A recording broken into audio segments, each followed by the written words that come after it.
I didn't know my life was about to split cleanly in two that night. Before the champagne stopped bubbling. Before my husband smiled at me like I was a joke he'd told too many times.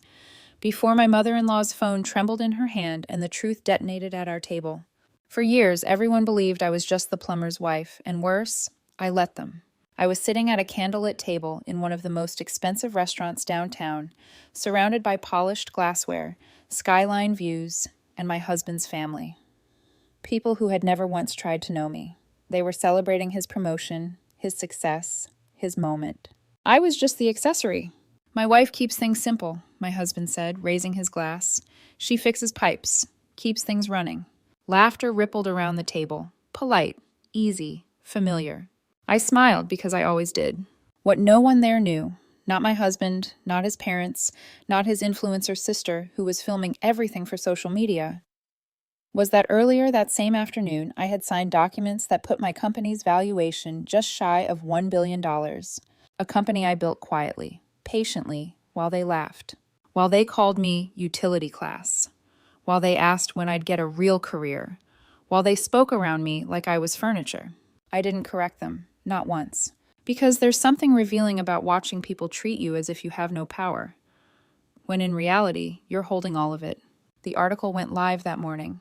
The hidden billion-dollar company revolutionizing American infrastructure. By dinner, my phone had already rung itself numb. Investors, journalists, federal agencies, everyone suddenly wanted to know who I was. But I didn't warn my husband. He hadn't asked about my work in years. So when my mother-in-law whispered, "Why does the Wall Street Journal say your wife owns a billion-dollar company?" I leaned back in my chair, heart steady, hands calm. And for the first time in our marriage, I didn't shrink to fit the story they preferred. Before everything cracked open, before truth became unavoidable, my life looked deceptively ordinary from the outside. My name is Danielle. I was 34 years old when all of this happened. I met my husband Ryan during my final year of graduate school. I was finishing a master's degree in fluid engineering, buried in research about predictive infrastructure diagnostics, systems that could identify failures in water pipelines before cities flooded streets and wasted millions fixing damage after the fact. It wasn't glamorous. It was precise, quiet, obsessive. Money was tight back then, so I worked as a plumber on the side, installing water heaters, repairing leaks, unclogging drains. People loved to imagine that I was embarrassed by that work. I never was. There's a certain satisfaction in fixing something broken with your own hands, in knowing the problem, understanding its cause, and leaving it better than you found it. That mindset shaped everything I built later, though no one bothered to notice. Ryan, on the other hand, was already shining. He was a second-year associate at Morrison & Associates, one of those pristine law firms where ambition is tailored into every suit. He was brilliant, driven, magnetic in a room. When he talked about making partner someday, his eyes burned with certainty. We met at a coffee shop near campus where I worked part-time. He noticed the engineering textbook stacked beside the register and asked what I was studying. I still remember the way his curiosity felt genuine then. Not performative, not dismissive. Those early months were intoxicating. We'd meet for late dinners, between my shifts and his brutal associate hours. I'd explain my research, how AI could predict infrastructure failures with startling accuracy. He'd listen, ask questions, tell me I was brilliant. "You're going places," he'd say, tracing his fingers along my jaw. "We'll be unstoppable together." And I believed him. I believed we were building parallel futures, different paths, same destination. But somewhere along the way, the story changed. I noticed it the first time he introduced me at one of his firm's holiday parties. "This is Danielle," he said brightly. "She's a plumber. Not an engineer, not a researcher, just that." The word landed lightly, wrapped in a tone that suggested humility on his part for loving someone so simple. People smiled approvingly, like he'd earned extra credit for dating beneath the skyline.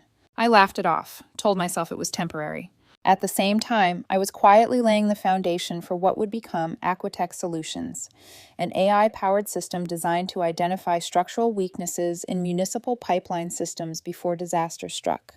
My first real breakthrough happened alone, late at night in the university library. Algorithms sketched on napkins, prototypes built with borrowed hardware, a diagnostic model that could predict up to 85% of urban pipe failures before they occurred. A small water district in Pennsylvania became my first client. Within months, we prevented 3 major failures, over $2 million saved. I tried to tell Ryan. He nodded distractedly, checked his phone, changed the subject. So I stopped explaining. It was easier to let him believe I was still just fixing pipes, easier than competing with his world of partners, prestige, and perception. What I didn't realize yet was how expensive that silence would become. Silence has a way of growing teeth. At first, it felt harmless, even strategic. Let Ryan believe the version of me that fit neatly into his world. Let him shine. Let him win. I told myself that love didn't need competition. But slowly, almost imperceptibly, the space between who I was and who they believed me to be began to rot. It started with small things. Ryan would come home late, loosen his tie, and talk endlessly about his cases, the politics, the partners, the unspoken hierarchies at Morrison and Associates. I listened, asked questions, remembered names. When I mentioned work, even vaguely, his attention drifted. "Sounds complicated," he'd say, already scrolling through emails. "You always liked that technical stuff." That phrase, that technical stuff, became a dismissal wrapped in affection. As Aquatech grew, so did the dissonance. I quietly assembled a small team of engineers and data scientists who believed in the vision. We worked out of a cramped office with flickering fluorescent lights and a shared bathroom down the hall. It wasn't impressive, but the work was. Our AI models became sharper, our predictions more accurate. Our client list expanded through word of mouth. Cities started calling. And yet at home, nothing changed. Family dinners at Ryan's parents' house became monthly exercises in restraint. His father, Marcus, a former state senator turned corporate consultant, spoke at people, not with them, especially not me. He'd hold court about markets and policy while treating me like background noise. "So, Danielle," he'd say, smiling thinly, "still crawling under sinks?" I'd smile back politely while negotiating 6-figure contracts in my head. His mother, Patricia, was subtler, worse somehow. She'd ask about my day in a tone that assumed the answer was trivial. "How nice that you have such simple work," she once said. "No real stress, no responsibility." Ryan never corrected them. His younger sister, Jennifer, barely acknowledged my existence at all, unless it was to perform kindness for an audience. She'd scroll through her phone during dinner, occasionally showing Ryan something that made them laugh together. When she spoke to me, it was the way people speak to staff. Ryan would pat my knee under the table. At first, I thought it was reassurance. Eventually, I understood it was a warning. Don't disrupt the image. Don't complicate the narrative. Stay in your lane. Meanwhile, Aquatech landed its first major municipal contract, Philadelphia's water department. Our system identified weak points in their aging infrastructure and prioritized repairs based on data, not guesswork. In 6 months, we saved the city over $12 million. I came home buzzing with energy. Ryan barely looked up. By then, I had learned the rules. I stopped sharing specifics, stopped celebrating out loud, stopped expecting curiosity. It was easier to let them underestimate me than to watch them disbelieve the truth. What I didn't know yet was that this quiet erosion, the jokes, the labels, the way my presence was tolerated rather than valued, was laying the groundwork for something much darker, something that would eventually demand an answer. The moment everything truly fractured didn't arrive with shouting or slammed doors. It came wrapped in champagne bubbles and soft candlelight. Ryan's promotion dinner had been circled on our calendar for weeks. Senior partner, the youngest in Morrison and Associates history. He chose the restaurant himself, all exposed brick, skyline views, and a wine list that read like a geography textbook. His world, his rules. I arrived slightly late, coming straight from an emergency board meeting. My phone was still warm in my hand, buzzing nonstop. Acquisition inquiries, investor calls, journalists asking for interviews after the Wall Street Journal article dropped that morning. I silenced it before stepping inside. This night was about him. Ryan was already glowing when I walked in. He stood at the head of the table, telling a polished story about grit and sacrifice. Marcus nodded approvingly. Patricia dabbed her eyes. Jennifer filmed discreetly, angling for the best lighting. I slid into my seat unnoticed. The conversation unfolded exactly as it always did. Ryan's cases, Marcus's political insights, Patricia's pride, Jennifer's social media commentary. I smiled when appropriate, nodded, stayed small. Then Ryan stood and raised his glass. I just want to thank everyone for being here, he said, voice warm and practiced. Making senior partner has been my dream since law school, and having my family here means everything. Applause, smiles, glasses clinking.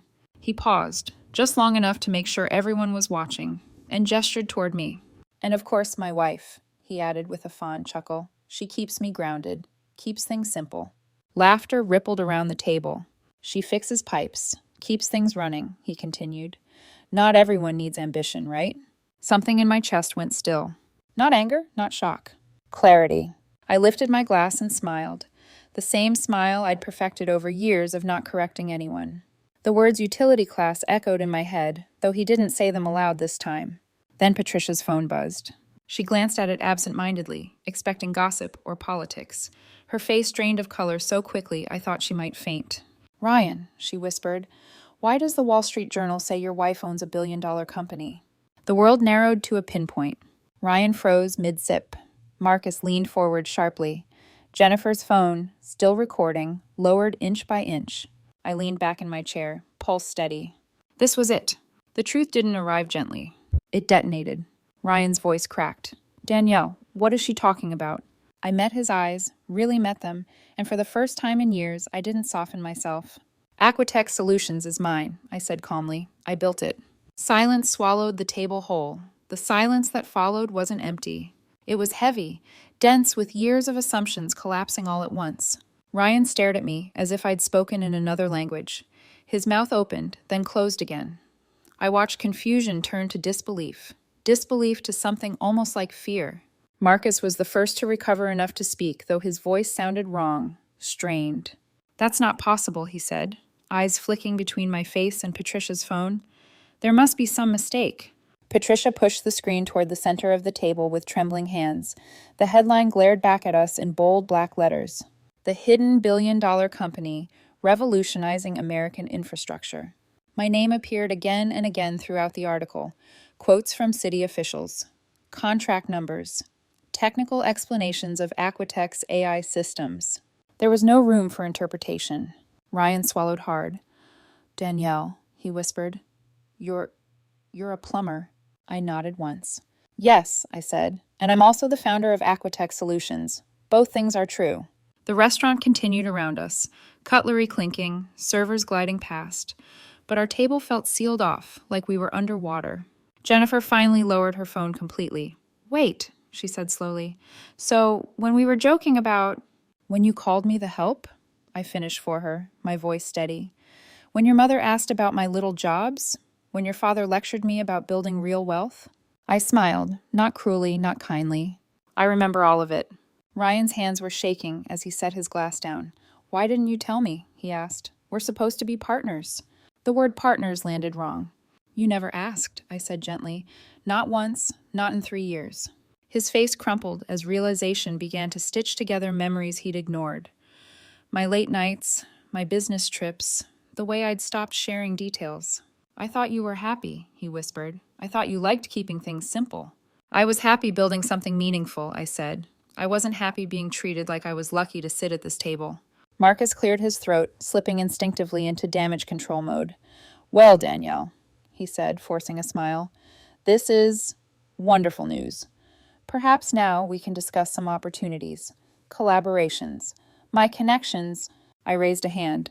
Marcus, I said quietly, I don't need your connections. I built this without them. Patricia's mascara streaked as tears spilled over. If we had known, you would have treated me differently, I finished.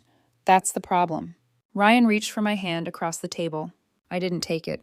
This wasn't rage. This wasn't revenge. This was the moment I finally saw our marriage clearly. Not as two people building together, but as one person shrinking so the other could feel taller. And I knew, with unsettling certainty, that nothing would ever be the same again. Once the truth surfaced, it didn't settle. It spread. Like a hairline fracture under pressure, it widened with every word spoken, every look exchanged, every instinctive attempt to regain control. Marcus leaned forward, voice low and urgent now. Danielle, let's be rational, he said. There's no reason for this to become uncomfortable. Families work through misunderstandings. 8 years of being dismissed reduced to a vocabulary problem. Ryan finally found his footing, or thought he had. "This is a lot to process," he said, rubbing his temples. "You have to understand how this looks." I studied him then, the man who had once traced my jaw and promised we'd be unstoppable together. "How does it look?" I asked softly. He hesitated. "Like you hid something enormous from me." I exhaled slowly. "No, I lived it right in front of you." The argument didn't explode. It thickened. Each sentence layered atop another, weighted with implication. Patricia began apologizing compulsively, each sorry laced with self-preservation. Jennifer, meanwhile, had already pivoted, scrolling furiously, whispering to herself about brand exposure and optics. "This article is everywhere," she muttered. "Do you know what this could do online?" That was when it clicked. Not guilt, not shame. Opportunity. The conversation fractured into overlapping voices, Ryan's colleagues texting him, Marcus proposing introductions, Patricia weeping about family unity, Jennifer asking if she could repost the article. And Ryan trying desperately to reposition himself in a story he'd never bothered to read. "You should have told me," he said again, louder this time. "I've been defending you, explaining you, protecting you." I met his gaze. "From what?" I asked. "From the truth." His silence was answer enough. When we got home that night, the argument finally broke loose. "You made me look like a fool," he said, pacing the living room. "Everyone thinks I didn't know my own wife." "You didn't," I replied. "That's not fair." "Neither was calling me utility class," I said evenly. "Neither was leaving me out of Aspen because I wouldn't fit in." He stopped pacing. "I thought you'd be bored," he said weakly. "I've spoken at federal conferences," I said. "I've negotiated national contracts. But you never asked, because you liked me better when I was small." The days that followed were relentless. Ryan's family shifted tone overnight. Suddenly deferential, suddenly curious, suddenly eager. Invitations appeared. Apologies flowed. Marcus sent articles about infrastructure policy, with notes about collaboration. Patricia mailed handwritten letters about misunderstanding and pride. Ryan oscillated between remorse and resentment. He apologized, then complained about optics, promised change, then asked how my success could help his image. And with every conversation, the truth hardened inside me. He wasn't upset that he'd dismissed me. He was upset that the dismissal was now visible. Aquatech, meanwhile, was under a spotlight. Media requests flooded in. Acquisition talks accelerated. My days were packed with meetings that shaped cities, nations, futures. At night, I lay beside a man who finally saw me and didn't recognize who I was. That realization hurt more than any insult ever had, because it meant the love I thought we'd built had only existed under conditions. There's a particular kind of loneliness that only arrives after you're finally seen. Not celebrated, not admired. Seen and still not understood. That's where I found myself. The weeks after the dinner blurred together in a haze of meetings, interviews, and late-night strategy calls. Aquatech's profile exploded overnight. Invitations poured in from governments, infrastructure giants, investment banks. Everyone wanted access. Everyone wanted leverage. Everyone wanted a piece of me. And yet every night, I came home to a house that felt colder than it ever had before. Ryan tried, in his way. He cooked dinners he never used to cook, asked questions he'd never bothered asking, touched my arm with a tenderness that felt rehearsed, like he'd studied what remorse was supposed to look like. But every conversation carried the same undercurrent. How do we handle this publicly? What does this mean for us? Do people think I knew? I realized then that his fear wasn't losing me. It was losing position. One night, after another exhausting day of press calls, I found him sitting at the kitchen table, laptop open, spreadsheets pulled up. "I've been thinking," he said carefully. "If Aquatech goes public or sells, we should talk to my firm's partners. There are ways this could benefit both of us." Something inside me cracked. "You still don't see it," I said quietly. "See what?" "That my work isn't a tool for your advancement," I replied. "It's my life." He rubbed his face. "I'm just trying to be practical." "You're trying to reframe me into something that fits you," I said, "just like you always have." The silence that followed was suffocating. Later that night, I sat alone in my office, the glow of the city bleeding through the windows. My old toolbox sat in the corner, scratched, heavy, familiar. I ran my fingers over the metal. This had never lied to me. I thought about every dinner where I'd smiled through condescension. Every time I'd shrunk my language, softened my achievements, stayed quiet so someone else could feel important. And suddenly I felt very tired. Not angry, not vengeful.